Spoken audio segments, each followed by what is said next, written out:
when we look at the idea of the four gates of Jeet Kune Do, it's really a brilliant idea that Grandmaster Bruce Lee, that Sijo innovated from the idea of Wing Chun and the principle of the center line theory and dividing the body into these different axes or planes that we would then defend. Like if somebody was attacking into this quarter or this quarter, he would say that was this gate or this lower gate or this upper gate. So that's the idea here, to really scientifically divide the body the same way they do in Wing Chun, although of course Grandmaster Bruce Lee adapted it to Jeet Kune Do, in which the strong side, lead side is forward in Jeet Kune Do.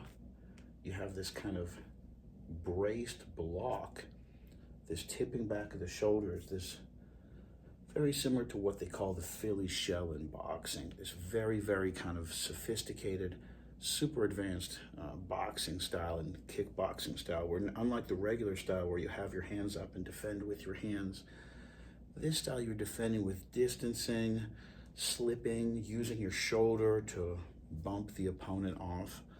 So it's really unique. And if we apply that Grandmaster Bruce Lee's four gates principle, it's really just Wing Chun, the geometry of Wing Chun, adapted to this Jeet Kune Do fighting stance.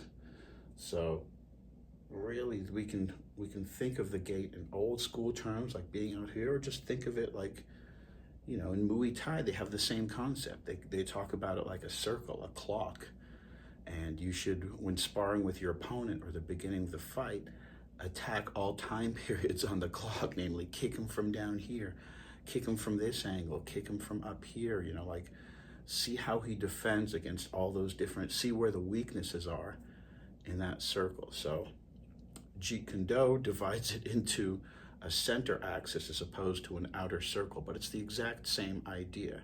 It's defensive quadrants of the body, you know, whether you're doing Muay Thai or Jeet Kune Do.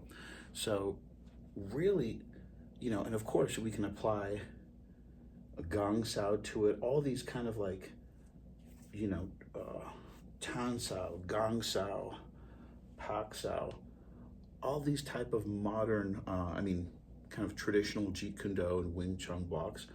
Or we can just, you know, use whatever art we're using and not deviate from that. For instance, Muay Thai, of course, you're never gonna drop your hand if somebody's kicking you low, because the next thing you're gonna do is kick you in the neck. You're gonna defend that gate by lifting the knee up. So, I mean, takedowns as well. Grandmaster Bruce Lee was a genius in that he invented these gloves so that we could wrestle and strike at the same time.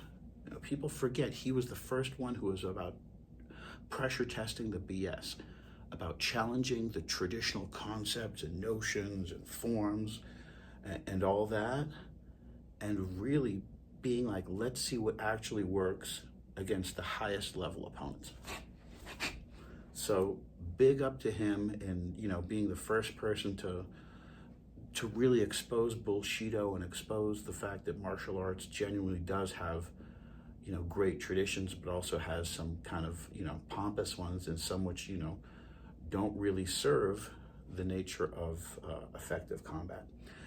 So that having been said, since he did invent these, we have to consider the gates of wrestling as well.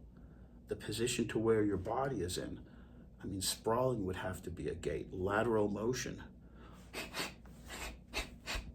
I asked Josh Thompson what the best takedown defense was, Strikeforce champion, when he fought Gilbert Melendez for the championship. And over again, I'm like, it's not a sprawl, it's not this. He said, no, lateral motion. And now I finally know what he means. Actually, the first stage where you don't even get taken down, where you're safety leading, somebody's coming at you and you're literally just disengaging from that space.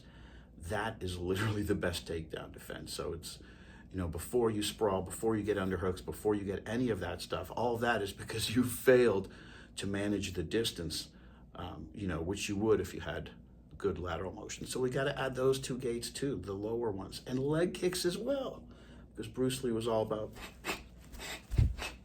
super effective techniques and, So how many gates are there? Gates at the top of the head, gates at the back of the head. Surely those aren't the same as, a gate right here is different than one right here, and we have to defend against all of these.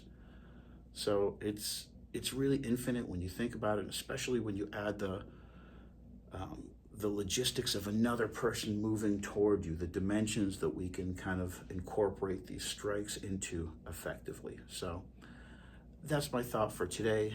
Just keeping in with what Grandmaster Bruce Lee said, and adapting and innovating, taking what is useful and abandoning what is useless.